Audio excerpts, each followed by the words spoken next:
Okay. This is Nera. This is the first time I'm doing this, so bear with me with all the gaps and everything. It's also unscripted. I don't have anything written.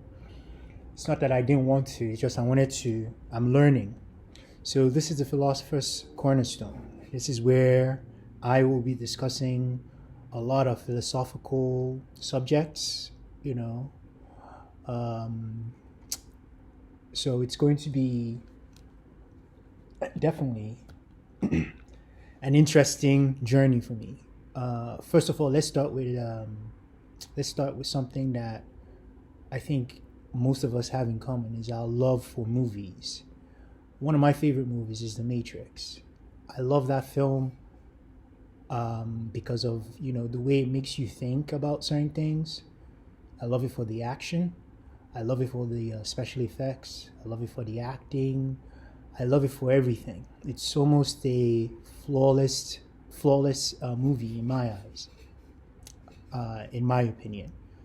So one of the subjects in the film. So this is what this channel is going to be. I love movies, and I get a lot of information from movies, informations that help me out in my personal day to day, information that can actually help others, and it's an awesome medium, and I enjoy it tremendously.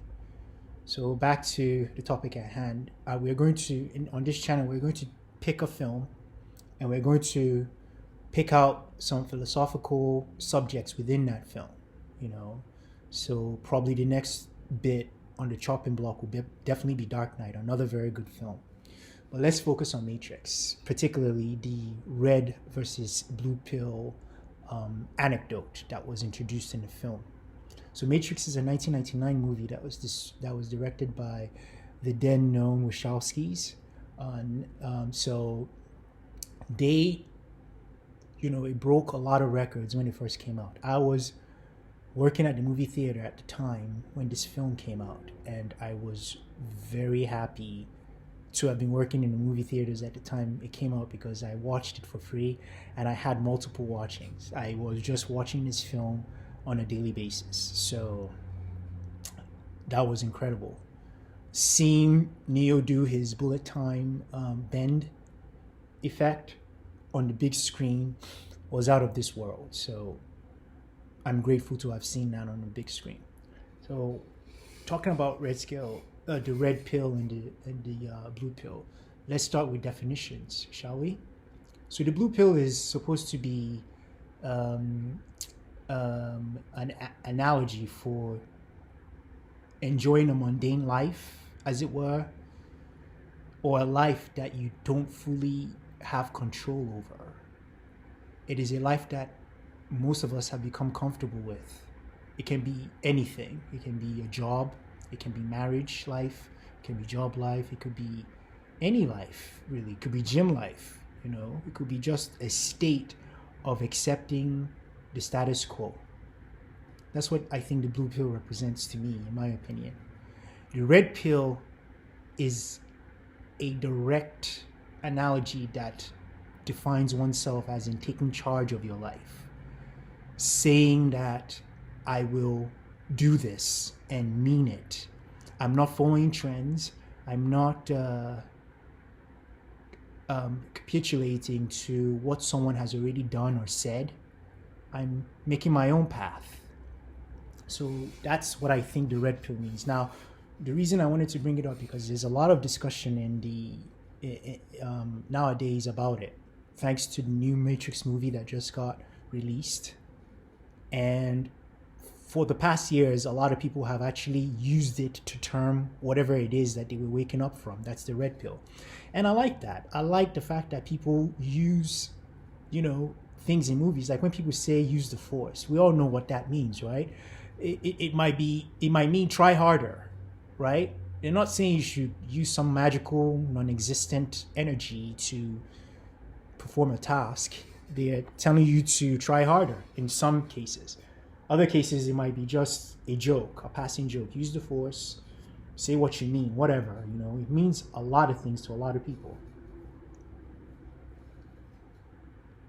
Why did that just happen? So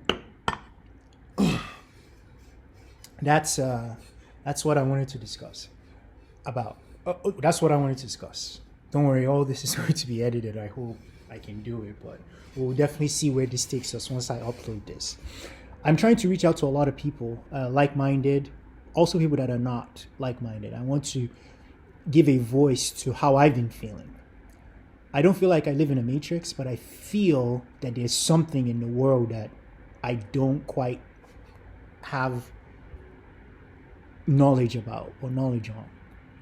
It's a deep-seated understanding on the basis of humanity. Like, what were we first? Were we this unruly species that just, took what we wanted when we wanted it? Or are we just sublime in nature? Are we good at heart? I don't know the answers to that. I know many people say that human beings are inherently good at heart. Sometimes I buy it, sometimes I don't. And it depends on the experience I'm absorbing at the time, I guess. They're not going to be any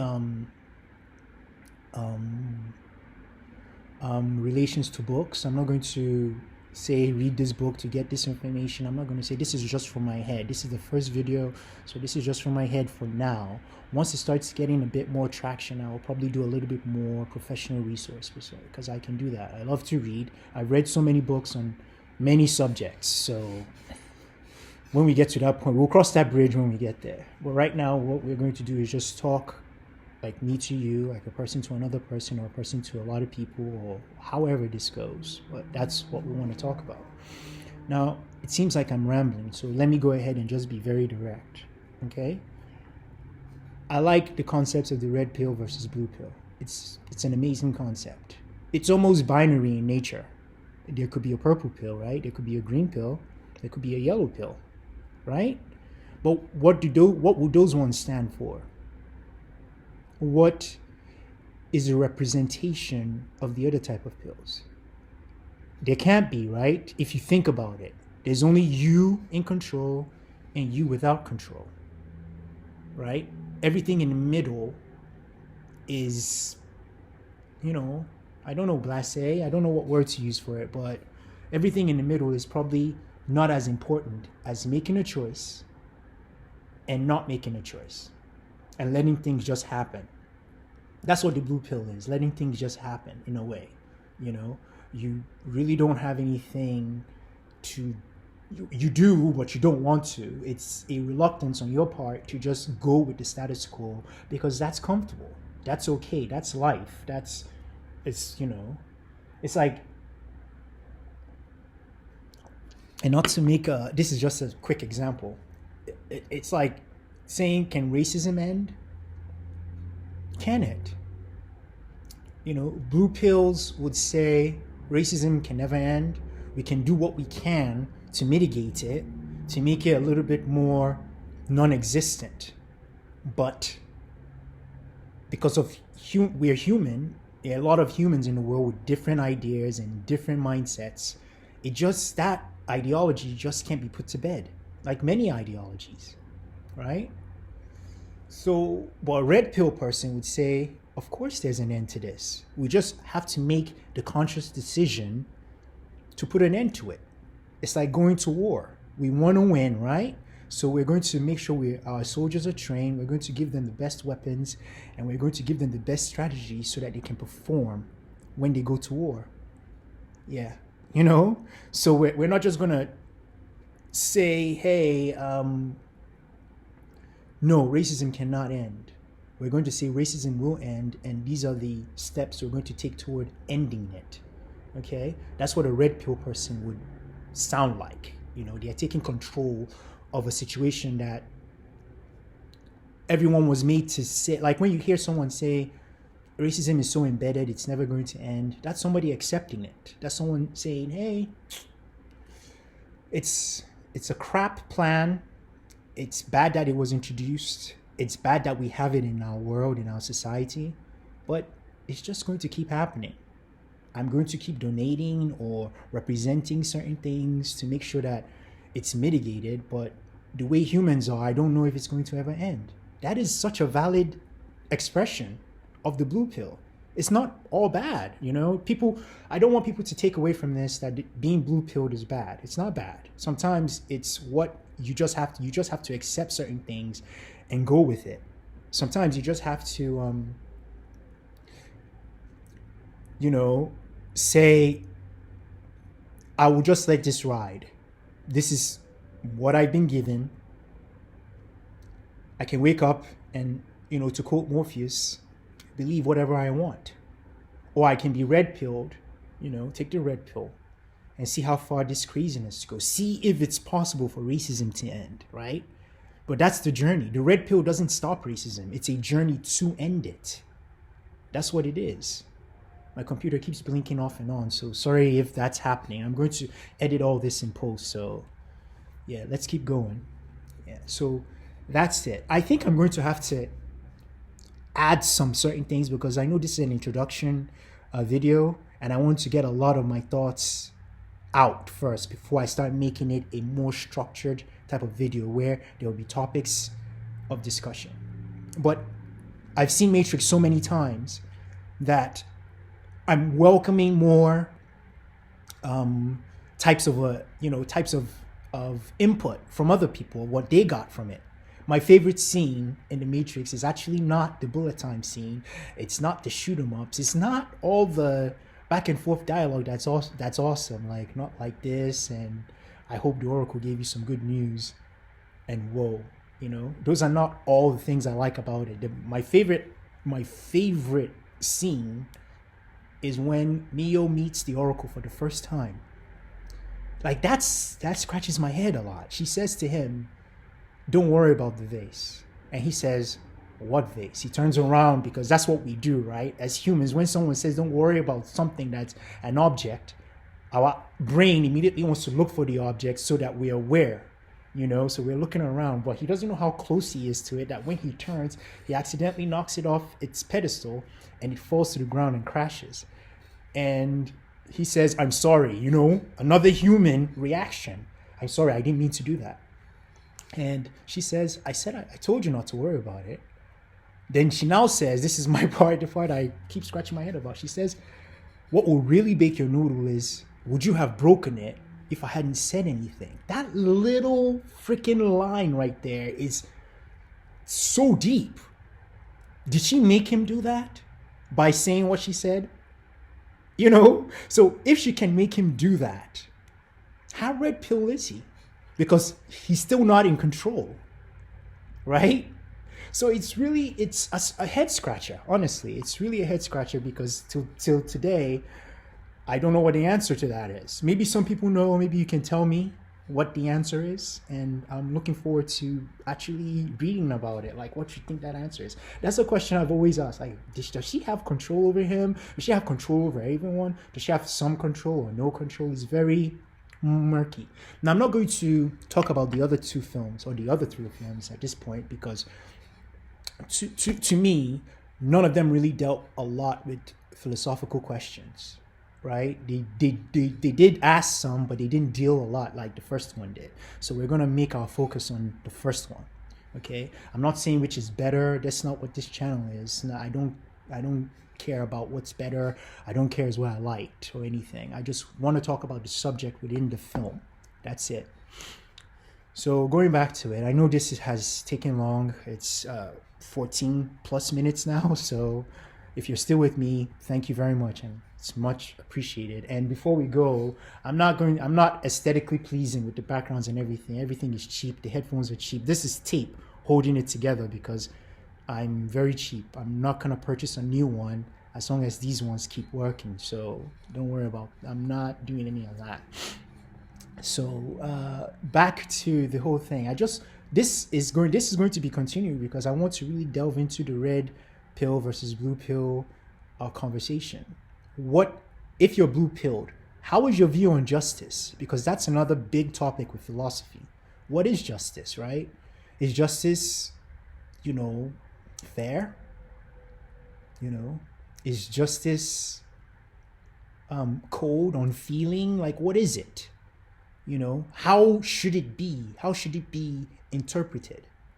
Right? Is that's another thing that we can discuss. And I think when you're blue pilled and you're looking at justice, it might be majority carries the vote. Everybody feels this way, so therefore justice is served. Is that necessarily the truth? I don't know. And I don't, well, that's the thing about philosophy. There's a lot of double talk with it, right? Because you're always scratching your brain. You're always trying to figure out answers to questions a lot of people have asked themselves, like when they're by themselves. Like, why do I think like that? Why am I about to do that? Why should I do that? What is happening right now?